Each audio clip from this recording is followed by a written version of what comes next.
श्रीराम समर्थ. परमार्थात गुप्ततेची जरुरी असते. वासनेच्या तावडीतून सुटणे फार कठीण आहे. कारण वासनेच्या पोटीच प्राणी जन्माला येत असतो.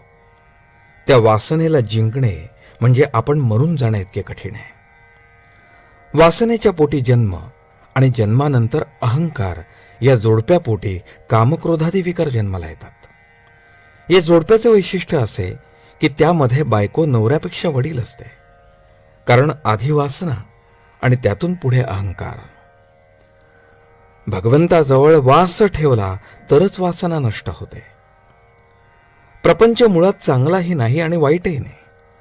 प्रपंचातली वासना बाहेर काढणे याचेच नाव परमार्थ. प्रपंचात प्रसिद्धीची जरुरी वाटते, त्याच्या उलट परमार्थात गुप्ततेची जरुरी लागते. समजा एखाद्या बाईने दागिने हवेत म्हणून नवऱ्याजवळ हट्ट धरला आणि नवऱ्याने तिला हवे असलेले सर्व दागिने देण्याचे कबूल केले. पण अट अशी घातली की जेव्हा दागिने अंगावर घालायचे असतील त्यावेळी ते घालून खोलीची दारे खिडक्या बंद करून आत बसले पाहिजे.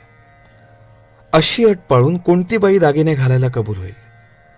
कारण दागिने लोकांनी पाहण्यातच तिला समाधान आहे. ही झाली प्रपंचातली रीत. परमार्थात याच्या उलट गुप्ततेची गरज आहे. आपली साधना कोणाच्याही नजरेत न येईल अशी खबरदारी घ्यावी. कारण परमार्थाला दृष्ट फार लवकर लागते. ती केवळ इतर लोकांचीच लागते असे नसून आपली स्वतःची सुद्धा लागण्याचा फार संभव असतो. म्हणून परमार्थात गुप्तता असावी. आणि आपल्या हातून जे साधन होते आहे ते सद्गुरू किंवा परमात्मा यांच्या कृपेनेच माझ्याकडून करवून घेतले जात आहे, ही जाणीव ठेवावी. आजारी माणसाने नुसते पडून राहावे, पण औषध मात्र नियमाने घ्यावे. बाकीच्या गोष्टी इतर लोक करतात, औषध मात्र आपण स्वतःच घेतले पाहिजे. एखादा मोठा राजा जरी झाला तरी कडू औषध दासीला देऊन काही त्याचा रोग बरा होत नाही. त्याचप्रमाणे परमार्थात भगवंताचे स्मरण ठेवण्याचे काम आपल्या स्वतःलाच करायला पाहिजे. उगीच कुणाच्या नादी लागू नये. परमार्थ म्हणजे काय करायला पाहिजे हे नीट समजावून घ्या आणि मग त्या मार्गाने जा.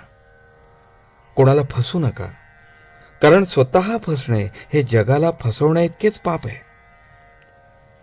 ज्याचा प्रपंचात पाठीराखा परमात्मा आहे त्याचा तो प्रपंचच परमार्थ होतो. उलट ज्याचा पाठीराखा अभिमान आहे त्याचा परमार्थ देखील प्रपंचच म्हटला पाहिजे. आजचे बोधवचन.